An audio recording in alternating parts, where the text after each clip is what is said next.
I'm working at the Pediatrics Department of Children's Hospital Colorado, starting early this morning as usual. With the soft morning sunlight streaming through the examination room window, I attend to my young patients one after another. In my white coat pocket is a drawing of a smiling sun that Emily made for me this morning. When she handed it to me saying, "I hope Mom's patients get better," I felt such pride in my work. While checking the latest test results on the screen, I smiled and said, "Don't worry, you'll feel better soon," and I could see the anxious mother's expression softening slightly. Moments like these remind me why I chose this profession. It's been 10 years since I graduated from medical school in Boston and came to Denver. When I married Michael, whom I met through a colleague 8 years ago, I never imagined my life would turn out like this. Me, raised in Boston, and him, a Denver native. At first, I struggled with the cultural differences, but his kindness and sincerity gradually opened my heart. Working at an IT company, he made time in his busy schedule to meet my parents, earnestly sharing his dreams for our future while nervously eating Boston's famous lobster. When we first got married, my mother-in-law Patricia was very kind to me. As a successful real estate agent in Denver's upscale Cherry Creek North neighborhood, she was a well-known figure in the community. Every Sunday at church, she was a central figure in charitable activities. "I'm so blessed to have such a wonderful daughter-in-law," she would proudly tell her friends. When Emily was born, Patricia was overjoyed. I still vividly remember her tearfully embracing our daughter, exclaiming, "Oh my goodness! She's perfect." Back then, family gatherings were delightful. On Sunday brunches, Patricia would often sit with Emily on her lap, reading her storybooks. Our seasonal picnics at the Denver Botanic Gardens became precious family memories. 3 years ago, my sister-in-law Jennifer got married and had a lovely baby boy, Lucas. A former elementary school teacher, she chose to be a full-time mother. As our family grew, holiday gatherings became even livelier. Emily and Lucas bonded quickly as cousins. Watching them look through a photo book of Rocky Mountain National Park and promise each other, "Let's climb it together when we're bigger," filled us with joy. But gradually, changes began to appear in our happy days. It started with something subtle. Patricia's Instagram posts increasingly featured only Jennifer and Lucas. Photos of our family gradually disappeared. Lavish restaurant meals, shopping at luxury brand stores, elegant tea times, all were posted as memories with Jennifer and Lucas. When Jennifer would say sheepishly, "Mom, you're posting so many pictures of Lucas again," Patricia would laugh and reply, "Well, he's the most adorable one." Every time I heard those words, it felt like a small thorn piercing my heart. Patricia's attitude when we were together also seemed to be gradually changing from before. Now, Patricia's husband George lives separately from her. Though officially it's for work reasons, Michael privately told me it was because he couldn't stand her pretentiousness and discriminatory attitude anymore. As the president of a construction company in downtown Denver, it must have been painful for him to watch his wife change so drastically. On the morning of Emily's 7th birthday, I was preparing breakfast in the kitchen. Pancakes topped with plenty of blueberries and bananas, crispy bacon, fluffy scrambled eggs. I was lovingly preparing all of my daughter's favorite breakfast foods. "Good morning, happy birthday." Michael lifted Emily in his strong arms as she came down the stairs. "Happy birthday, sweetheart," Our daughter in her checkered pajamas, still rubbing her sleepy eyes, had a bright smile on her face. "Mom, I smell pancakes." "That's right, I made them with a special recipe today." On the table was a pancake tower with 7 candles and a small gift box decorated with ribbons. Inside the box were the ballet shoes she had been dreaming of. She was the most talented student in her ballet class at Cherry Creek Elementary School. Her teacher had recognized her talent, and she was preparing for an upcoming competition. "Can I open it?" "After breakfast." When Michael answered with a laugh, Emily showed a slightly disappointed face but quickly responded with a bright, "Okay." Such an obedient personality is one of my daughter's lovable traits. During breakfast, I casually picked up my smartphone, wanting to check if any "congratulations" messages had arrived from friends. That's when I noticed an Instagram notification. Patricia had made a new post. The screen displayed a series of glamorous photos taken at the Denver Botanic Gardens. The garden, filled with colorful roses, was decorated for an extravagant party. A champagne gold balloon arch, crystal chandeliers, pure white tablecloths with deep red rose centerpieces. It looked like a scene from a movie. There were about 50 guests, all in formal attire, chatting with champagne glasses in hand. At the center of the photos was adorable Lucas in a tuxedo, surrounded by Jennifer and Patricia, both beaming with wide smiles. The post was dated today. The caption read, "Overjoyed to host a party for my beloved grandson Lucas at this perfect location." My hands trembled. She had deliberately scheduled Lucas's party on Emily's birthday. And we hadn't been told anything about it. "Mom, what are you looking at?" Emily peered over, maple syrup still around her mouth.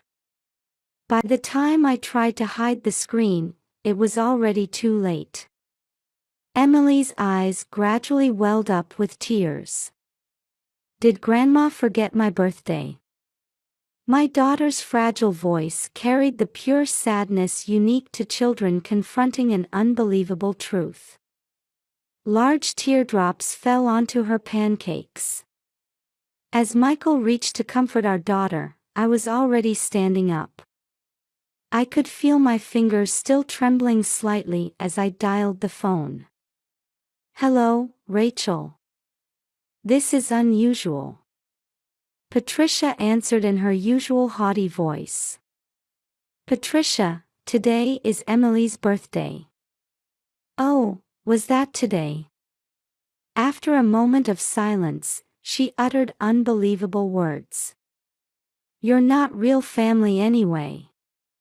Her following high-pitched laugh cut through my heart like a sharp blade. "I understand. Let's live as strangers then." I hung up after speaking quietly but firmly. Returning to the living room, I saw Michael embracing Emily. My husband's expression mixed anger and sadness. "It's okay. From now on, we'll live as just our own family." In the kitchen with the morning sun streaming in, we held each other for a long time without exchanging words. The pancakes had gone cold, and the sweet scent of maple syrup had faded away. The gift box on the table. The ballet shoes inside now felt very heavy. But imagining my daughter dancing in those shoes gradually restored strength to my heart. "Hey, Emily. Your ballet recital will be wonderful." I smiled while wiping the tears from her cheeks. Real family isn't just about blood ties. It's about people who love each other, support each other, and sometimes cry together. That's what binds us together. Outside the window, the gentle spring breeze was quietly swaying the lilac flowers. I believed we would become an even stronger family after overcoming this trial. 3 days had passed since that morning, and we made our decision. While Michael silently operated his smartphone, I sat on the living room sofa, brushing our daughter's hair. As quiet time passed, a small notification sound came from the screen. "It's done." Michael's voice carried a hint of relief. He had blocked Patricia on all social media and changed our phone numbers. Though we had no regrets about this choice, there was still an indescribable emptiness deep in our hearts. "Emily, let's make today special," I suggested while gently embracing my daughter's shoulders. A homemade birthday celebration, small in scale but full of heartfelt blessings. We decorated a pure white cake from the neighborhood bakery with Emily's favorite strawberries and blueberries.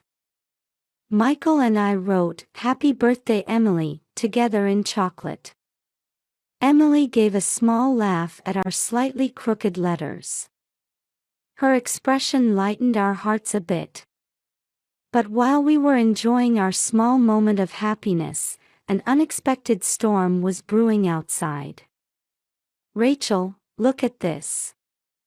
Michael, about to leave for work, showed me his smartphone. The screen displayed Jennifer's Instagram post.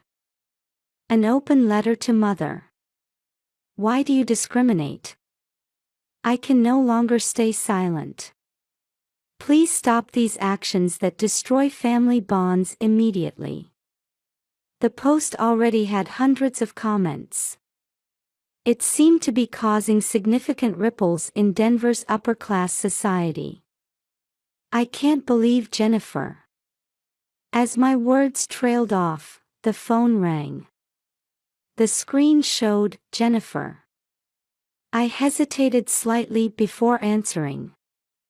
"Rachel, I'm so sorry." My sister-in-law continued her tearful apology on the other end. When I saw that post, I realized I share responsibility. I couldn't stop Mother's behavior, no, I even went along with it. I can't forgive myself. Her voice was filled with sincere regret. As a former elementary school teacher, she should have understood better than anyone the deep wounds discrimination can inflict on children. "I've destroyed the pure relationship between Lucas and Emily. Through our adult foolishness. From now on, I won't let Mother see Lucas. I won't allow her to spoil him anymore." After hanging up, I stared out the window for a long time. The lilacs in the garden swayed in the spring air. Their purple flowers seemed to express our complex emotions. That evening, there was a new development. Jennifer had visited her father, George. "I think we need to have a family meeting." When I heard those words during George's phone call, my heart became even more complicated. "Rachel, the discrimination you experienced is absolutely unforgivable. I've been watching my wife's changes too. But I've reached my limit." His low, steady voice revealed years of anguish. By then, Patricia's social media behavior had become a topic of discussion in Cherry Creek North's real estate industry. Her reputation, built on charitable work and church volunteering, was rapidly declining. Apparently, inquiries from clients are decreasing. Michael quietly informed me during dinner. True to his gentle nature, he looked somewhat worried. However, this crisis was just the beginning. The next day, Jennifer took further action. She began reporting all of her mother's social media accounts as discriminatory posts. She also continued posting criticism of her mother's behavior on her own account. Discrimination in any form is unacceptable, even within families. I take a firm stance against my mother's actions. That post spread instantly, shocking the local community. Patricia's long-standing reputation as a philanthropist crumbled rapidly. A few days later, we received another call from George. "I've decided to divorce her. I've been troubled by her pretentiousness and vanity for years." This incident was the final trigger. We were speechless at his matter-of-fact tone. We realized the situation had escalated beyond our family issues into something irreversible. It was an unusually rainy Saturday. While listening to the rain hitting the windows, I was folding Emily's ballet practice clothes. She practices diligently every day for next week's competition. Suddenly, the doorbell rang. When I opened the door, there stood Patricia, Jennifer, and George. Surprisingly, Patricia's usually immaculate appearance was nowhere to be seen. Her makeup was smeared, and she clutched an expensive designer handbag. Her eyes were red and swollen from crying. "Rachel, please, hear me out." Her voice was trembling. Behind her, the rain grew stronger. "Please come in." At my words, the three cautiously entered the living room. Michael stood up with a surprised expression. Patricia began speaking. It was a confession we never imagined. I'm actually adopted." In a trembling voice, she began sharing memories from her childhood. Being adopted into a wealthy family, constantly feeling inferior for not being their biological child. That experience led to her twisted obsession with real family, meaning blood relations. But that's no excuse. "My foolishness hurt our precious family." While she spoke through tears, Jennifer was pressing a handkerchief to her eyes. "Mother lost all her real estate contracts yesterday," Jennifer quietly explained. The social media controversy had a huge impact on her business. "And I've made my decision," George continued in a heavy voice. "I'm formally filing for divorce. 3 years of separation is enough." At those words, Patricia's shoulders shook violently. "It's all my own fault. I lost everything precious through my vanity and pretentiousness." Her confession continued. She revealed that she had been seeing a psychiatrist for years. The pressure to be a perfect mother and grandmother had been crushing her. Her social media posts were a manifestation of that twisted obsession. To have hurt Emily in this way. At that moment, we heard small footsteps coming down the stairs. "Grandma, don't cry." Emily approached Patricia. "You know, I loved your apple pie. I still remember. You told me, this is the Wilson family's traditional recipe, remember?" The room fell silent at those words. "Actually," Patricia continued in a trembling voice, "that recipe. I learned it from my adoptive mother. Blood ties really didn't matter after all." Large tears fell from her face. In that moment, something moved in my heart. Yes, she had deeply hurt us. But behind those wounds lay her own deep scars. I began quietly weaving words. "There's no such thing as a perfect family. But we can all support each other as imperfect beings, that's what I believe." You really, Forgive me. Michael spoke in a gentle tone. There are conditions. First, attend family counseling. Second, delete all the pretentious social media posts. Most importantly, love Emily and Lucas equally. Yes, of course. Patricia showed a genuine smile for the first time. It was the same kind smile she had shown when I got married. Jennifer hesitantly spoke up. I heard Emily has a ballet competition next week. If it's okay, I'd like to bring Lucas to watch. Of course. I answered with a smile. From this day forward, our family began taking new steps. Important steps toward building a relationship that might not be perfect, but would be sincere. Outside the window, the rain began to clear. A small rainbow appeared in the clearing sky, as if blessing our new beginning. Hey, why don't we all have tea? Emily innocently suggested. Yes. Today, I'll even share that apple pie recipe. At Patricia's words, the room filled with warmth. Sometimes, the most beautiful healing can come from the deepest wounds. A long road still lies ahead of us. But like the rainbow we saw that day, I believe we'll always find a ray of hope. With that belief, I headed to the kitchen. A year has passed since then. Drawn by the spring weather, we're enjoying a picnic at the Denver Botanic Gardens. Watching Emily and Lucas playing tag under the blooming lilacs, I reflected on the changes of this past year.